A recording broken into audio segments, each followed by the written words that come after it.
Hi friends, ಇವತ್ತು U G C N E ಟಿದು ಒಂದು 10 ಇಂಪಾರ್ಟೆಂಟ್ ಕ್ವಶನ್ಸ್ನ ಸಾಲ್ವ್ ಮಾಡೋಣ.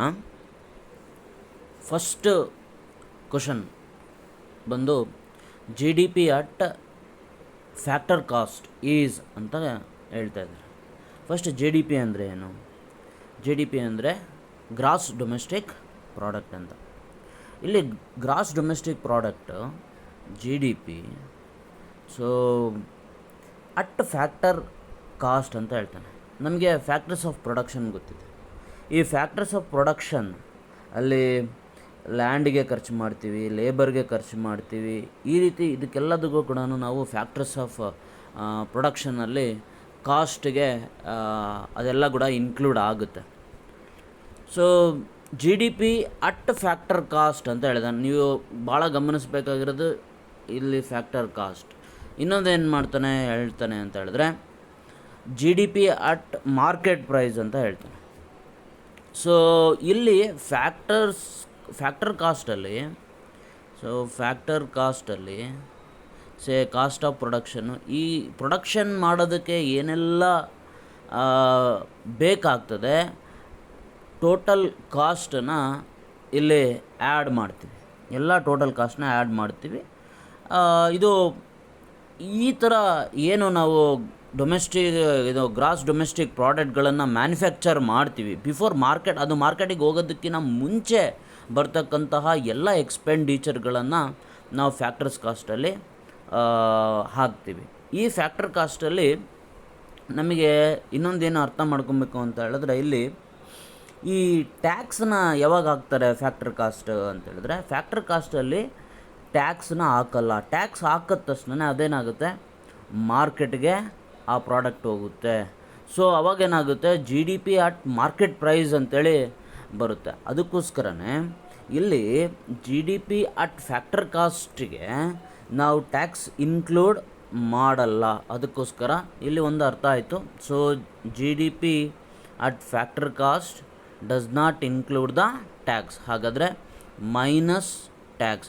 ಅದು ಇಂಡೈರೆಕ್ಟ್ ಟ್ಯಾಕ್ಸ್ ಆಗಿರ್ಬೋದು ಅಥವಾ ಡೈರೆಕ್ಟ್ ಟ್ಯಾಕ್ಸ್ ಅಥವಾ ಆಗಿರ್ಬೋದು.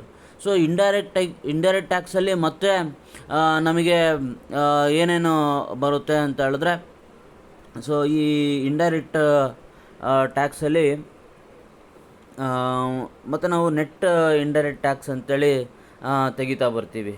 ಸೊ ಅದ್ರದ್ದು ನೆಕ್ಸ್ಟ್ ಡಿಸ್ಕಸ್ ಮಾಡೋಣ. ಈಗ G D P minus tax ಇದಾದಮೇಲೆ ಈ ಸಬ್ಸಿಡಿ ಇದೆ ಅಲ್ಲ, subsidies are included in factor cost. ಈ ಸಬ್ಸಿಡೀಸು ಫ್ಯಾಕ್ಟರ್ ಕಾಸ್ಟಿಗೆ ಇನ್ಕ್ಲೂಡ್ ಆಗೋದ್ರಿಂದ ಅದನ್ನು ನಾವು ಆ್ಯಡ್ ಮಾಡಬೇಕು. ಸೊ ಈಗ ನಮಗೆ ಕ್ಲಿಯರಾಗಿ ಒಂದು ಆನ್ಸರ್ ಗೊತ್ತಾಗ್ತಾ ಇದೆ ಇಲ್ಲಿ. So G D P minus direct tax plus subsidy, ಇದು ಇದಕ್ಕೆ ಕರೆಕ್ಟ್ ಆನ್ಸರು. ಸೊ ಅವನು ನೆಕ್ಸ್ಟು ಯಾವಾಗನ ಜಿ ಡಿ ಪಿ ಬಗ್ಗೆ ಕ್ವಶನ್ ರೈಸ್ ಮಾಡೋದಾದರೆ ಏನು ರೈಸ್ ಮಾಡ್ಬೋದು, G D P at market cost ಬಗ್ಗೆ ಒಂದು ಕ್ವಶನ್ನ ಕೇಳ್ಬೋದು. ಈ ಕಾನ್ಸೆಪ್ಟಲ್ಲಿ ಒಂದು ಸ್ವಲ್ಪ ಕನ್ಫ್ಯೂಷನ್ ಆಗುತ್ತೆ, ಬಟ್ ಅದನ್ನು ಕ್ಲಿಯರಾಗಿ ತಿಳ್ಕೊಂಡ್ಬಿಡಿ. ಇಲ್ಲಿ market price, G D P at market price ಅಂತ ಹೇಳಿದ್ರೆ ಅದರಲ್ಲಿ ಏನೇನು ಇನ್ವಾಲ್ವ್ ಆಗುತ್ತೆ ಅಂತ ಹೇಳಿದ್ರೆ, ಸೊ ಒಂದು G D P at market price ಅಂತ ಬರಿತೀನಿ. G D P at market ಪ್ರೈಸಲ್ಲಿ ಏನೇನು ಇನ್ಕ್ಲೂಡ್ ಆಗುತ್ತೆ, ಒಂದು ಫ್ಯಾಕ್ಟರ್ ಕಾಸ್ಟ್ ಇನ್ಕ್ಲೂಡ್ ಆಗುತ್ತೆ. So plus net indirect tax. So net indirect tax ಇದರಲ್ಲಿ ಇನ್ವಾಲ್ವ್ ಆಗುತ್ತೆ. ಸೊ ನೆಟ್ ಇಂಡೈರೆಕ್ಟ್ ಟ್ಯಾಕ್ಸ್ ಅಂತ ಹೇಳಿದ್ರೆ ಏನು, so indirect tax minus subsidy ಮಾಡಿದ್ರೆ ನಮಗೆ ನೆಟ್ ಇಂಡೈರೆಕ್ಟ್ ಟ್ಯಾಕ್ಸ್ ಬರುತ್ತೆ. ಸೊ ಭಾಳಷ್ಟು ಸರಿ ಈ ಥರದ ಅಂದ್ಕೊಳ್ತೀವಿ ನಾವು. So G D P at factor cost is equal to G D P minus tax plus subsidy ಅಂತ. ಅಲ್ಲಿ ನೀವು ಕ್ವಶನ್ ಓದ್ಬೇಕಾದ್ರೆ ಭಾಳ ಹುಷಾರಾಗಿ ಓದಬೇಕು. ಅವನು G D P at market price ಅಂತ ಕೊಟ್ಟಿರ್ತಾನೆ. ಅವಾಗ ಏನು ಮಾಡಬೇಕಾಗುತ್ತೆ, ಸೊ ಈಗ ಅವಾಗೇನಾಗುತ್ತೆ, so G D P is equal to factor cost plus net indirect taxes. ಈ ಮಿಸ್ಟೇಕ್ಗಳನ್ನು ನಾವು ಮಾಡ್ತೀವಿ, ಈ ಥರ ಮಾಡಬಾರ್ದು. ಇದು ಸರಿ ಇದೆ. ಈಗ G D P market price is equal to factor cost plus net indirect taxes. So net indirect taxes ಅಂತ ಹೇಳಿದ್ರೆ ಇಂಡೈರೆಕ್ಟ್ ಟ್ಯಾಕ್ಸಸ್ ಮೈನಸ್ ಅಲ್ಲಿ subsidies, minus net indirect tax is equal to indirect taxes minus subsidies. ಇದು market price ಕೊಟ್ಟಾಗ, ಅವನು factor price ಕೊಟ್ಟಾಗ so G D P minus direct tax plus subsidy ಅಂತ. I think ಈ question ನಿಮಗೆ clear ಆಗಿದೆ ಅಂತ ಅನಿಸುತ್ತೆ. ನೆಕ್ಸ್ಟ್ ಕ್ವಶನ್ಗೆ ಹೋಗೋಣ. ಸೊ ಸೆಕೆಂಡ್ ಕ್ವಶನ್ ನೋಡಿ. So which one is not the main objective of physical policy in India? ಇಲ್ಲಿ ನಾವು ಅರ್ಥ ಮಾಡ್ಕೋಬೇಕು. ಒಂದು ಫಿಸಿಕಲ್ ಪಾಲಿಸಿ ಸೆಂಟ್ರಲ್ ಗೌರ್ಮೆಂಟ್ ಸರ್ಕಾರ ಮಾಡೋದಾದರೆ ಈ ಮಾನಿಟರಿ ಪಾಲಿಸಿಯನ್ನು RBI ಮಾಡ್ತದೆ. ಸೊ ಈ ಫಿಸಿಕಲ್ ಪಾಲಿಸಿಯಲ್ಲಿ ಮುಖ್ಯವಾಗಿ ನಾವು ಏನು ಗಮನಿಸಬೇಕು ಅಂತ ಹೇಳಿದ್ರೆ ಇದು aims at stimulate and sustain economic growth by deploying measures encouraging investment, consumption and overall economic activity. ಈ ಫಿಸಿಕಲ್ ಪಾಲಿಸಿಯ ಆಬ್ಜೆಕ್ಟಿವ್ನೇ ಇದು. ಒಂದು ಎಕಾನಮಿಯಲ್ಲಿ ಕನ್ಸ್ಯೂಮ್ಷನ್ ಅಂತಕ್ಕಂಥದ್ದು, ಇನ್ವೆಸ್ಟ್ಮೆಂಟ್ ಅಂತಕ್ಕಂಥದ್ದನ್ನು ಎನ್ಕರೇಜ್ ಮಾಡ್ತಕ್ಕಂಥದ್ದು. ಆಮೇಲೆ ಗೌರ್ನಮೆಂಟ್ ಸ್ಪೆಂಡಿಂಗ್ಸ್ ಮೇಲೆ ಇದು ಟಾರ್ಗೆಟೆಡ್ ಏನು, government spending on infrastructure, education and health care. ಇಲ್ಲಿ ಗೌರ್ನಮೆಂಟ್ ಸ್ಪೆಂಡಿಂಗ್ ಆನ್ ಇನ್ಫ್ರಾಸ್ಟ್ರಕ್ಚರ್ಗೆ ಹಾಗೆ ಎಜುಕೇಷನ್ಗೆ ಸ್ಪೆಂಡ್ ಮಾಡುತ್ತೆ ಸರ್ಕಾರ, ಹಾಗೆ ಹೆಲ್ತ್ ಕೇರ್ಗೂ ಕೂಡ ಸ್ಪೆಂಡ್ ಮಾಡುತ್ತೆ ಫಿಸಿಕಲ್ ಪಾಲಿಸಿ. ಹಾಗಾದರೆ ಸೊ ಈ ಫಿಸಿಕಲ್ ಪಾಲಿಸಿದು ಏನು ಮೇನ್ ಆಬ್ಜೆಕ್ಟಿವ್ ಅಲ್ಲ ಅಂಥೇಳಿ ಹೇಳ್ತಾ ಇದ್ದಾನೆ. ಸೊ ಏನು ಈ ಫಿಸಿಕಲ್ ಪಾಲಿಸೀಸ್ದು ಮೇನ್ ಆಬ್ಜೆಕ್ಟಿವ್ ಅಲ್ಲ. ಈಗ ಆಬ್ಜೆಕ್ಟಿವ್ಸ್ ನಮಗೆ ಅರ್ಥ ಆಯಿತು. ಒಂದು, ಗೌರ್ಮೆಂಟ್ ಸ್ಪೆಂಡಿಂಗ್ ಆನ್ ಇನ್ಫ್ರಾಸ್ಟ್ರಕ್ಚರ್ ಮೇಲೆ ಸ್ಪೆಂಡ್ ಮಾಡುತ್ತೆ, ಹಾಗೆ ಎಜುಕೇಷನ್ ಮೇಲೆ ಸ್ಪೆಂಡ್ ಮಾಡುತ್ತೆ, ಹಾಗೆ ಹೆಲ್ತ್ ಕೇರ್ ಮೇಲೆ ಸ್ಪೆಂಡ್ ಮಾಡುತ್ತೆ ಅಂತ ಹೇಳಿದ್ರೆ ಸೊ ಇಲ್ಲಿ ಅದೇನು ಮಾಡ್ತಾ ಇದೆ, minimise the inequalities of income wealth ಮಾಡುತ್ತೆ ಅಂತ ಅರ್ಥ ಆಯಿತು ಫಿಸಿಕಲ್ ಪಾಲಿಸಿಯಿಂದ. ಹಾಗೆ ಟು ಇಂಪ್ರೂವ್ ಎಂಪ್ಲಾಯ್ಮೆಂಟ್ ಆಪರ್ಚುನಿಟಿ ಮಾಡುತ್ತೆ ಅಂತ ಆಯಿತು. ಅದಾದಮೇಲೆ ಟು ಪ್ರಮೋಟ್ ಪ್ರೈಸ್ ಸ್ಟೆಬಿಲಿಟಿಯನ್ನು ಪ್ರಮೋಟ್ ಮಾಡೋದು ಕೂಡ ಅದರದ್ದು ಆಬ್ಜೆಕ್ಟಿವ್ ಅಂತ ಹೇಳಿ ಅರ್ಥ ಆಗುತ್ತೆ. ಸೊ ಇಲ್ಲಿ to increase liquidity in the economy is not the fiscal policy. So answer A ಇದೆ ಅಲ್ಲ, ಆನ್ಸರ್ ಎ ಇದು ಕರೆಕ್ಟಾದಂತಹ answer. To increase liquidity in the economy ಇದು main objective of the fiscal policy of India ಅಲ್ಲ. ಹಾಗಾದರೆ ಈ economy price ಇದು increase liquidity maintain ಮಾಡೋದು ಯಾವುದು? ಮುಖ್ಯವಾಗಿ RBI ಬರ್ತದೆ. ಸೊ ಗೌರ್ನಮೆಂಟು ಮೇನ್ ಇಂಪಾರ್ಟೆಂಟ್ ಅದರ spending on infrastructure, education and health care ಬಗ್ಗೆ. ಸೊ ಒಂದನೇದಕ್ಕೆ ಡಿ ಆಯಿತು, ಎರಡನೇದಕ್ಕೆ ಎ ಆಯಿತು. ನಾವು ಕ್ವಶನ್ ಓದ್ಬೇಕಾದ್ರೆ ಒಂದು ಸ್ವಲ್ಪ ಈ ನಾಟ್ ಅನ್ನೋದನ್ನು ಬಿಟ್ಬಿಡ್ತೀವಿ, ಅದನ್ನು ಹುಷಾರಾಗಿ ಗಮನಿಸಿ ಅದನ್ನು ಓದಬೇಕಾಗುತ್ತೆ. ಮೂರನೇ ಕ್ವಶನ್ ಈ ಥರ ಇದೆ ನೋಡಿ. Which one is not an element of internal environment? ನಮಗೆ ಬಿಸ್ನೆಸ್ ಎನ್ವಿರಾನ್ಮೆಂಟಲ್ಲಿ ಎರಡು ಟೈಪ್ ಆಫ್ ಎನ್ವಿರಾನ್ಮೆಂಟ್ ಇದೆ. ಒಂದು ಇಂಟರ್ನಲ್ ಎನ್ವಿರಾನ್ಮೆಂಟು, ಇನ್ನೊಂದು external environment. So internal environment controllable ಇರ್ತದೆ, ವಿತಿನ್ ಎ ಕಂಪನಿ ಇರ್ತದೆ. ಎಕ್ಸ್ಟರ್ನಲ್ ಎನ್ವಿರಾನ್ಮೆಂಟು ನಾನ್ ಕಂಟ್ರೋಲಬಲ್ಲು, ಅದು ಎಕ್ಸ್ಟರ್ನಲ್ ಇರುತ್ತೆ. ಸೊ ಇಂಟರ್ನಲ್ ಎನ್ವಿರಾನ್ಮೆಂಟು ಮತ್ತು ಎಕ್ಸ್ಟರ್ನಲ್ ಎನ್ವಿರಾನ್ಮೆಂಟ್. ಇಂಟರ್ನಲ್ ಎನ್ವಿರಾನ್ಮೆಂಟಲ್ಲಿ ಮುಖ್ಯವಾಗಿ ಎಂಪ್ಲಾಯೀಸ್ ಆಗಿರ್ಬೋದು, ಕಂಪನಿ ಒಳಗಡೆ ಬರ್ತಕ್ಕಂತಹ ಪ್ಲ್ಯಾನರ್ಸ್ ಆಗಿರ್ಬೋದು, ಇಂಟರ್ನಲ್ ಸಪ್ಲೈಯರ್ಸ್ ಆಗಿರ್ಬೋದು, ರಿಸೋರ್ಸಸ್ ಆಗಿರ್ಬೋದು, ಇವೆಲ್ಲ ಇಂಟರ್ನಲ್ ಕಂಟ್ರೋಲಲ್ಲಿ ಬರ್ತದೆ. ಏನು ಹೇಳ್ತಿದ್ದಾನೆ ಅಂತ ಹೇಳಿದ್ರೆ, which one is not an element of internal environment ಅಂತ ಹೇಳ್ತಾನೆ. ಈಗ ಒಂದೇ ಅರ್ಥ ಮಾಡ್ಕೊಳ್ಳೋಣ. ಪರ್ಸನಲ್ ಅಂತ ಹೇಳಿದ್ದಾನೆ ಅಂದರೆ ಹ್ಯೂಮನ್ ರಿಸೋರ್ಸಿಗೆ ಬಂತು. ಇದು ಹ್ಯೂಮನ್ ರಿಸೋರ್ಸಿಗೆ ಬಂತು ಅಂತ ಹೇಳಿದ್ರೆ ಇಂಟರ್ನಲ್ ಎನ್ವಿರಾನ್ಮೆಂಟ್ ಬಂತು.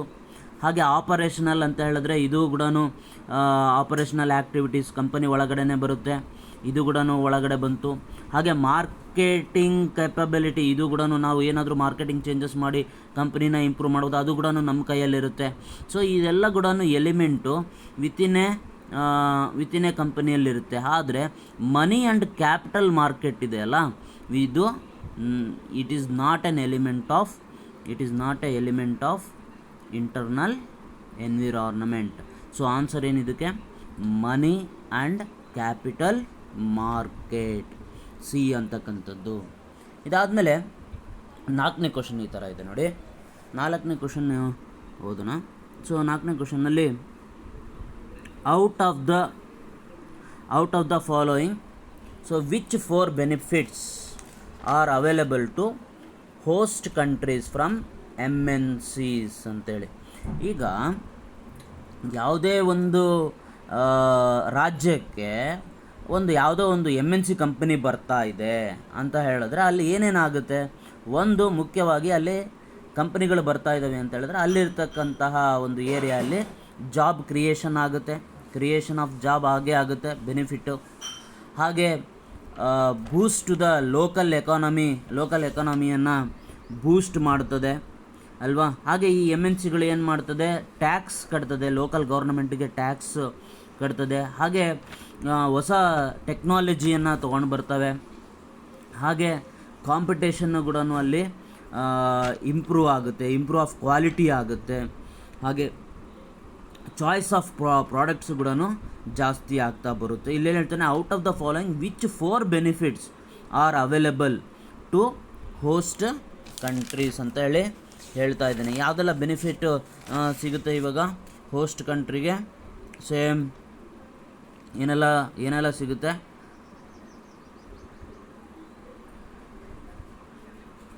ಒಂದು second.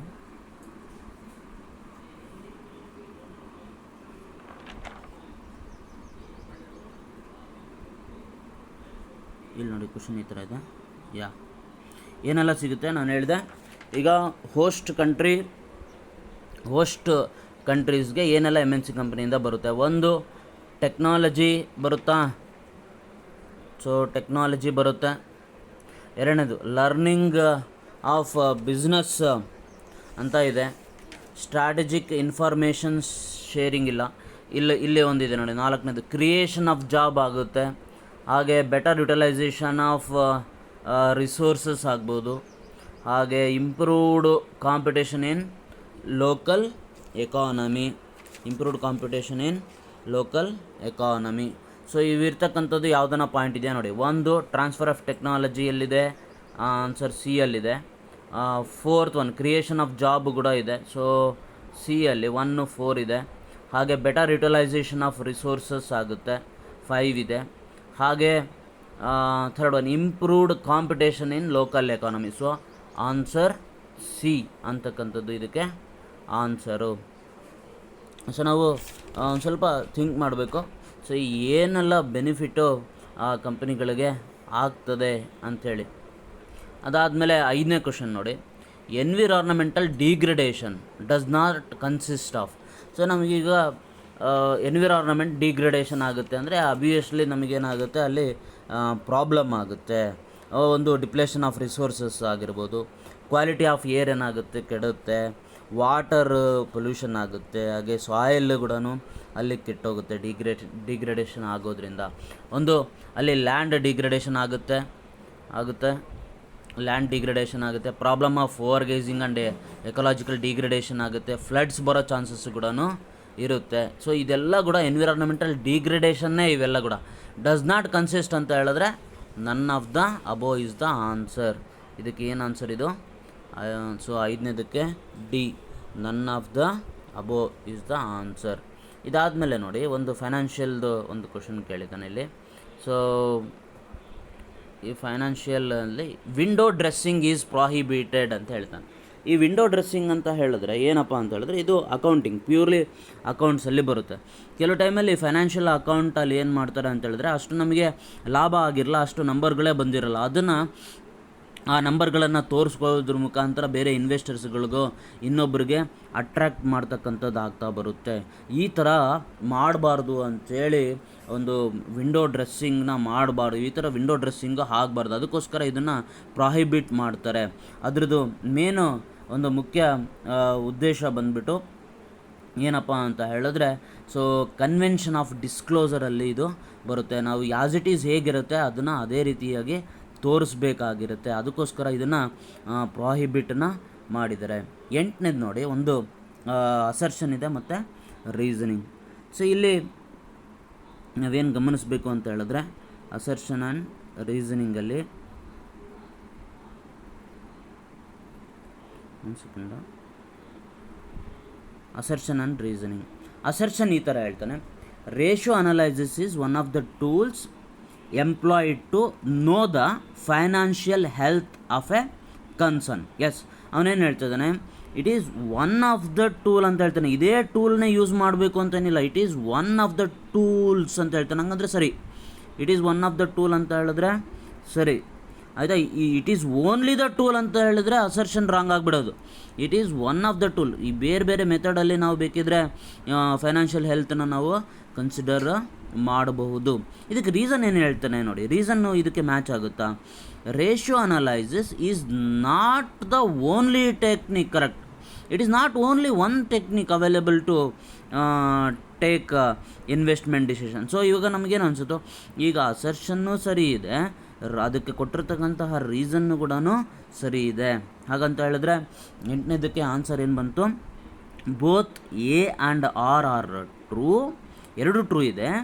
R is the correct explanation of A. ಇಲ್ಲಿ ನೀವು ಅಸರ್ಷನ್ ರೀಸನಿಂಗ್ ಮಾಡಬೇಕಾದ್ರೆ ಒಂದು ಯಾವಾಗಲೂ ಕೂಡ ನೋಟ್ ಮಾಡ್ಕೊಬೇಕು. ಇಲ್ಲಿ ಮೇನ್ ಇಂಪಾರ್ಟೆಂಟು ಕೆಲವರೆಲ್ಲ ಏನು ಮಾಡಿಬಿಡ್ತಾರೆ ಅಂದರೆ, ಇಲ್ಲಿ ರೇಷಿಯೋ ಇದೆ, ಇಲ್ಲಿ ರೇಷಿಯೋ ಅನಲೈಸಿಸ್ ಇದೆ, ಇಲ್ಲಿ ರೇಷಿಯೋ ಅನಲೈಸಿಸ್ ಇದೆ, ಇವೆರಡು ಕರೆಕ್ಟ್ ಅಂತ ಮಾಡಿಬಿಡ್ತಾರೆ. ಆಮೇಲೆ ಇಲ್ಲಿ ನಾಟ್ ಇದೆ, ಇಲ್ಲಿ ನಾಟ್ ಇದೆ ಅಂಥೇಳಿ ಅವಾಗೇನು ಮಾಡ್ತಾರೆ, ಎ ಆರ್ ಇಸ್ ಟ್ರೂ, ಆಮೇಲೆ ಇದಕ್ಕೆ ಎಕ್ಸ್ಪ್ಲನೇಷನ್ ಏನು ಕೊಟ್ಟಿದ್ದಾರಲ್ಲ ಅದು ಇನ್ಕರೆಕ್ಟ್ ಇದೆ ಅಂಥೇಳಿ ಭಾಳ ಜನ ಏನು ಮಾಡಿಬಿಡ್ತಾರೆ, ಬಿ ಅಂತೇಳಿ ಹಾಕಿ ಬರ್ತಾರೆ. A and R are true, but R is incorrect explanation of A ಅಂತೇಳಿ. ಈ ತಪ್ಪನ್ನು ಮಾಡಬಾರ್ದು. ಕ್ಲೀನಾಗಿ ಓದಿ. ಇಲ್ಲೇ ಹೇಳ್ತಾರೆ, ratio analysis is one of the tools ಅಂತ ಹೇಳ್ತಾರೆ, one of the tools, and it is not the only technique ಅಂತ ಹೇಳ್ತಾನೆ. ಸೊ ಇಲ್ಲಿ ಎರಡೂ ಕರೆಕ್ಟು, ಆಮೇಲೆ ಎರಡು ಕೂಡ ಇಲ್ಲಿ ಕರೆಕ್ಟಾಗಿ ಅವನು ಎಕ್ಸ್ಪ್ಲೇನ್ ಮಾಡಿರೋದ್ರಿಂದ A is the right answer. So ನಾವು ಭಾಳಷ್ಟು ಸರಿ ಆ ಥರ ಮಿಸ್ಟೇಕ್ಸ್ನ ಮಾಡ್ತೀವಿ. ಸೊ ಆ ಥರ ಮಿಸ್ಟೇಕ್ನ ಮಾಡಬಾರ್ದು. ನೆಕ್ಸ್ಟ್ ನೋಡೋಣ, 9th ಒನ್. ಇಲ್ಲಿ 9th ಕ್ವಶನ್ ನೋಡಿ. 9th ಕ್ವಶನಲ್ಲಿ, which of the following relate to measures of non financial performance of a concern. Non financial ಅಂತ ಹೇಳಿದ್ರೆ ಅಲ್ಲಿ ದುಡ್ಡಿಂದು ಇನ್ವಾಲ್ವ್ ಆಗಿರಲ್ಲ ಅಂಥೇಳಿ. ಸೊ ಕಸ್ಟಮರ್ ಸ್ಯಾಟಿಸ್ಫ್ಯಾಕ್ಷನ್ ಹೇಳ್ಬೇಕಾದ್ರೆ ಗುಡ್, ವೆರಿ ಗುಡ್ ಆ ಥರ ಹೇಳ್ಬಿಡ್ತಾರೆ, ವೆರಿ ಸ್ಯಾಟಿಸ್ಫೈಡ್ ಆ ಥರ ಹೇಳ್ತಾರೆ. ಸೊ ಅದರಲ್ಲಿ ಅಮೌಂಟೂ ಇನ್ಕ್ಲೂಡ್ ಆಗಿರಲ್ಲ. ಹಾಗಂತ ಹೇಳಿದ್ರೆ ನಾನ್ ಫೈನಾನ್ಷಿಯಲ್ ಪರ್ಫಾರ್ಮೆನ್ಸ್ ಆಯಿತು. ಹಾಗೆ ಬಿಸ್ನೆಸ್ ಪ್ರೋಸೆಸ್ ಇಂಪ್ರೂವ್ಮೆಂಟ್ ಮಾಡಬೇಕಾದ್ರೆ ನೀವು ಬಿಸ್ನೆಸ್ ಪ್ರೋಸೆಸ್ ಇಂಪ್ರೂವ್ ಮಾಡಿ, ಹಾಗೆ ಮಾಡಿ, ಹೀಗೆ ಮಾಡಿ ಅಂತ ಹೇಳ್ತಾರೆ. ಹಾಗೆ ಇನ್ನೊಂದು ಆಪ್ಷನ್ ಇದೆ, ಲರ್ನಿಂಗ್ ಆರ್ಗನೈಸೇಷನ್. ಈ ಕಲಿತಕ್ಕಂಥ ಆರ್ಗನೈಸೇಷನಲ್ಲಿ ಕೂಡ ಮನಿ ಇನ್ವಾಲ್ವ್ ಆಗಲ್ಲ, ಎಷ್ಟು ಪ್ರಮಾಣದಲ್ಲಿ ಕಲಿತಾರೆ ಅಂತೇಳಿ. ಆದರೆ ಇಲ್ಲಿ ನೋಡಿ, ಥರ್ಡಲ್ಲಿ ಎಕಾನಾಮಿಕ್ ವ್ಯಾಲ್ಯೂ ಅಂತ ತಕ್ಷಣ ಇಲ್ಲೇನು ಬಂತು, ಮನಿ ಇನ್ವಾಲ್ವ್ ಆಯಿತು. ಹಾಗಾದರೆ ಅದೊಂದು ಹೊರತುಪಡಿಸಿ ಇರ್ತಕ್ಕಂತಹ ಆಪ್ಷನ್ನು ನೋಡಿ. ಸೊ 1, 2 and 4 ಯಾವುದ್ರಲ್ಲಿದೆ, 1, 2 and 4 ಡಿಯಲ್ಲಿದೆ. So D is the right answer. 9th ಒನ್ಗೆ D is the right answer. ಹಾಗೆ 10th ಒನ್ ನೋಡಿ. So 10th one, 10th ಕ್ವಶನ್ನಲ್ಲಿ